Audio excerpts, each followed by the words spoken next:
আপনারা শুনতে চলেছেন অভিনব মিশ্রের দ্য আনএক্সপেক্টেড ছোট গল্পের অবলম্বনে অনুবাদ করা অপ্রত্যাশিত। অভিনব মিশ্র পেশায় একজন ভারতীয় কন্টেন্ট রাইটার, যিনি এখনও অবধি ৫,০০০টি ব্লগ এবং আরও উল্লেখযোগ্য বই লিখেছেন। তারই মধ্যে অন্যতম কিছু বই হচ্ছে দ্য আনএক্সপেক্টেড, দ্য আনফর্চুনেট এবং লাইফ, ডেথ অ্যান্ড বিয়ন্ড। সে কখনো ভাবেইনি যে তার সাথে এমন হবে। একটি দুর্দান্ত চায়ের সাথে সোমবার সকালে শুরুটা করা উচিত ছিল স্যামের, কিন্তু তা হয়ে ওঠেনি। সকাল ৯টার মধ্যেই তার অফিসে পৌঁছানোর কথা। সে ঘুম থেকে উঠেই কাঁদতে কাঁদতে ছুট দিল বাথরুমের দিকে। সেখান থেকে বেরিয়ে সে প্রথমে ঘড়ির দিকে তাকালো। ঘড়িতে এখন ৮:৩০। বলে রাখা ভালো যে তার বাড়ি থেকে অফিসের দূরত্ব প্রায় ১ ঘন্টা। তাই সে ঘড়িটিকে মনে একটু নিন্দাই করল। অবশ্য সে আগাগোড়াই সোমবারকে একটু ঘৃণা করত। এটা ঠিকই যে রবিবার তার নিখুঁত বিশ্রামের দিন, কিন্তু আজ তাকে কাজে ফিরতে হবে। পেশায় সে সুইস ব্যাংকের নিউ ইয়র্ক সিটি ব্রাঞ্চের ম্যানেজার। তবে আজ ম্যানেজারের টাইম ম্যানেজমেন্টে এই প্রবলেমটা দেখা দিয়েছে। ঘড়িটা দেখাই তার উদাহরণ। ঘড়ির কাটার সাথে সাথে তার পা চলতে শুরু করলো সিঁড়ির দিকে, কিন্তু সিঁড়িতে পা রাখতেই সে গড়িয়ে পড়ল শেষ সিঁড়ি অবধি। দেখে মনে হচ্ছে না তার বেশি লেগেছে। নির্বোধ সিঁড়ির সম্পর্কে কিছু বিড়বিড় করে সে তাড়াতাড়ি রেডি হয়ে ব্রেকফাস্ট নিল। কফি হাতে নিয়ে যখন সে ব্যাগটি নিতে গেল, তখন কফি মাগ সহ পুরো কফিটাই তার গায়ে পড়ে গেল। গালাগাল করতে করতে শার্টটা পাল্টানোর সময় সে বুঝল দেরিটা আজ তার কপালেই ছিল। ঘর থেকে বেরিয়ে যখন সে গাড়িতে উঠল, তখন ৯টা বাজে। নিউ ইয়র্ক সিটির পশ্চিম দিক থেকে পূর্ব দিকে রওনা দিল সে। তার বাড়ি থেকে অন্তত ২ মাইল পথ থেকে প্রায় ৪ মাইলের একটি জঙ্গল। আর দেরি হয়ে যাওয়ার কারণে সে গাড়িটা একটু বেশি জোরেই চালাচ্ছিল। কাঁচা রাস্তায় গাড়ি জোরে চালানোর দরুন তার গাড়ি চাকা স্কিড করে। স্কিড কাটতে কাটতে গাড়িটি একটি গর্তে গিয়ে পড়ে এবং পিছনের বাঁ চাকাটি পাংচার হয়ে যায়। তার করুণ ভাগ্যকে দোষারোপ করে স্যাম বলল, না, আজ আর ব্যাংকে যাওয়া হবে না। গাড়ি থেকে বেরিয়ে যখন সে পিছনের চাকাটি দেখতে যায়, তখন সে বুঝতে পারে তার গাড়ি ডোবায় আটকে গেছে। গাড়ির ভিতরে ঢুকে যখন সে গাড়ি স্টার্ট করার চেষ্টা করে, তখন গাড়িটি স্টার্ট হয় না। এই মুহূর্তে স্যাম কিছুই বোঝে না যে সে কি করবে। বিপদের কোঠা এখানেই শেষ হয়নি। প্রায় তখনই সে দেখতে পায় দূর থেকে ৪টি ছায়ামূর্তি তার দিকে এগিয়ে আসছে। ক্রমশ কাছে আস্তে আস্তে বোঝা যায় তাদের হাতে ছিল একটি করে বন্দুক। দৃশ্যটি চোখে দেখে তার রক্ত হিম হয়ে যায়।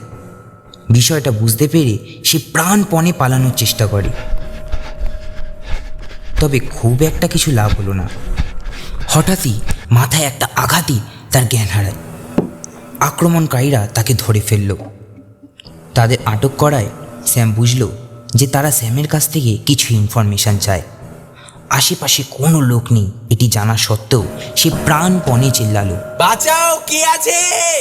স্যামের ধারের লোকটি তার মাথায় রাইফেলটা দিয়ে আঘাত করে বলল, চুপ করে থাক বোকা, নইলে তোকে গুলি করে দেব। চোখ খুলে সে দেখে তার হাত পা বাঁধা। চারদিক অন্ধকার, তাই কিছু বোঝার ব্যবস্থা নেই। ৮ ফুট উঁচু জানলা থেকে তিনি যা বিচার করতে পারতেন তা থেকে তিনি অনুমান করেছিলেন যে এটি রাতের সময়। হঠাৎ দরজার বাইরে থেকে চিৎকার শুনতে পেলেন। একটা কণ্ঠস্বর বলে উঠল, তুই যত বাড়া, আমি এত বড় ওখানে যাব না। যে বড়িটা খেয়ে সে একদিনের জন্য চিৎপাত হয়ে আছে, সেটা যদি ওকে খাইয়ে তুই ওকে দেখে আসতে পারিস তাহলে যা। বিল বলল, জিম, তোমার কি খবর? জিম নামের লোকটি উত্তর দিয়ে বলল, জিম যাবে না। বিল বলল, কি আছে, আমি নিজেই ভেতরে যাব। সর্বোপরি তোমার ভয়েরা ভেতরে যেতে ভয় পায়। শেষ কথাটার পরই তার মাথায় একটা বুদ্ধি খেলে গেল। সে অবশ্য নিশ্চিত ছিলেন না যে এটি কাজ করবে কি না, কিন্তু তাও শেষ চেষ্টা করা ছাড়া তার কাছে আর কোনো উপায়ই ছিল না। দড়িবদ্ধ অবস্থায় সে দরজার পাশ দিয়ে বসে তার পা দুটিকে টান টান করে মেলে দেয় এবং ঠিক তক্ষুনি বিল এসে হাজির হয়। দরজা খোলার পর সে নিজের চোখে নিজে বিশ্বাস করতে পারল না, কারণ সে স্যামকে দেখতে পারছিল না। অন্ধকারে হাতড়াতে হাতড়াতে জিম স্যামের পায়ে হোঁচট খেয়ে মাটিতে পড়ে যায়। সরাসরি মাথায় আঘাত লাগায় সে অজ্ঞান হয়ে পড়ে। স্যাম তৎক্ষণাৎ তার ভাগ্যকে অবিশ্বাস করে জিমের উপর ঝাঁপিয়ে পড়ে। স্যাম বিলের পিছনের পকেট থেকে একটি ছুরি খুঁজে পায়। প্রায় 15 মিনিটের অবিরাম চেষ্টায় সে নিজের বাঁধন সেই ছুরির সাহায্যে খুলতে সক্ষম হয়। এদিকে ঘরের বাইরে দুজনেই রুমের ভিতর থেকে একটা বিধ্বস্ত শব্দ শুনতে পেল। এটা কি মনে হয় বিল? আমি জানি না, সেই রক্তাক্ত বোকাচোদাটা আবার খেলা করছে। মনে হচ্ছে আমাদের গিয়ে একবার দেখা উচিত। না, আমার মনে হচ্ছে আবার মালটা বাতরামি করছে। আমারও তাই মনে হচ্ছে, বুঝলে। এদিকে স্যাম অনেক সংগ্রামের পর জানলাতে উঠল এবং কোনো রকমে বেরিয়ে যেতে সক্ষম হলো। অন্ধকারের সাহায্য নিয়ে সে জানলাটি বন্ধ করে পালানোর চেষ্টা করল। বাড়ি থেকে মাত্র 10 গজ দৌড়াতেই সে একটি চেল্লানোর আওয়াজ শুনতে পায়। হঠাৎই একটি গুলির আওয়াজে সে ভয় পেয়ে যায়, তবে তার দিকে কোনো গুলি ছোড়া হয়নি। সে কোনো দিকে না তাকিয়ে নিজের গাড়ির কাছে পৌঁছালো। দূর থেকে ভেসে আসা কটি গোলাগুলি তার কানে আসায় সে বুঝল যে তারা বুঝতে পেরে গেছে খাঁচা থেকে পাখি অবশেষে উড়ে গেছে। গাড়ি স্টার্ট করে হাতড়াতে হাতড়াতে সে সবচেয়ে কাছের পুলিশ স্টেশনে পৌঁছালো।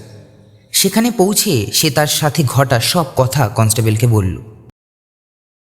পরের দিন সকালে সে জানতে পারে পুলিশরা মোট 8 জন লোককে আটক করেছে। খবরটি শুনে সকালের কফিতে চুমুক দিয়ে সে বেরিয়ে পড়ল নতুন দিনের শুরুতে।